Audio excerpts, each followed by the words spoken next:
يا أيها الذين آمنوا كتب عليكم الصيام. السلام عليكم ورحمة الله وبركاته. الحمد لله وحده والصلاة والسلام على من لا نبي أما بعد. সম্মানিত দর্শকবৃন্দ, আজকের আলোচনার বিষয়বস্তু হলো জানাজা এবং দাফন কার্যে অংশগ্রহণ করার সওয়াব সম্পর্কে।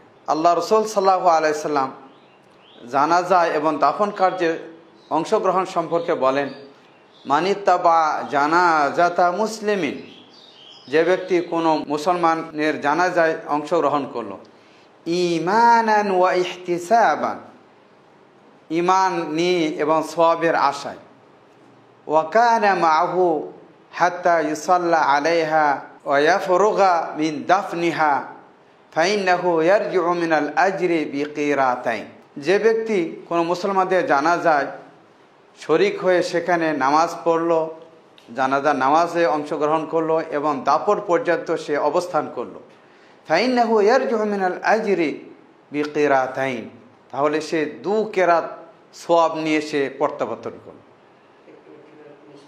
রাসূলুল্লাহ সাল্লাল্লাহু আলাইহি ওয়াসাল্লাম বলছেন, কুল্লু কিরাতিন মিসলু উহুদ, প্রত্যেকটা কেরাতি উহুদ পাহাড় সম পরিমাণ সওয়াব।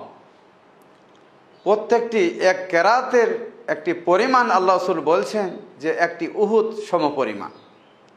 ওমান সাল্লা আলাইহা সুম্মা রাজাআ ক্বাবলা আন তুদফানা ফাইন্নাহু ইয়ারজিউ বিকিরাত, অপরপক্ষে যে ব্যক্তি শুধু জানাজা অংশগ্রহণ করলো, সে দাফন কাজে অংশগ্রহণ করে নাই, এমতো অবস্থা সে 1 কেরাত সওয়াব নিয়ে প্রত্যাবর্তন করে। আসুন, যে সামান্য একটি জানাজায় একজন মৃত ব্যক্তির জানাজা অংশগ্রহণ করার এবং দাফন কার্যে অংশগ্রহণ, দুটিতে অংশগ্রহণ করে আমাদের চেষ্টা করতে হবে। তার কারণ দুটিতেই 2 কেরাত সমপরিমাণ সওয়াব আপনি পাচ্ছেন, আর প্রত্যেকটি কেরাতের সমপরিমাণ উহুদ সমপরিমাণের সাথে তুলনা করা হয়েছে। জানাজা বলা হয় যে কোনো মৃত ব্যক্তিকে সামনে রেখে 4 তাকবীরে, প্রথম তাকবীরে সূরা ফাতিহা এবং অন্য একটি সূরা, দ্বিতীয় তাকবীরে দরুদ, তৃতীয় তাকবীরে জানাজার যে দোয়া, আর চতুর্থ তাকবীরে সালাম ফেরানোর যেটা পড়া হয়, একই শরীয়তের দৃষ্টিতে জানাজা বলা হয়। আসুন, আল্লাহ রাব্বুল আলামিন যেন আমাদেরকে কোনো মুসলিম ব্যক্তির জানাজায় এবং দাফন কার্যে অংশগ্রহণ করার তৌফিক দান করুন, এই বলে আজকের আলোচনা শেষ করছি। আসসালামু আলাইকুম ওয়া রাহমাতুল্লাহি ওয়া বারাকাতুহু।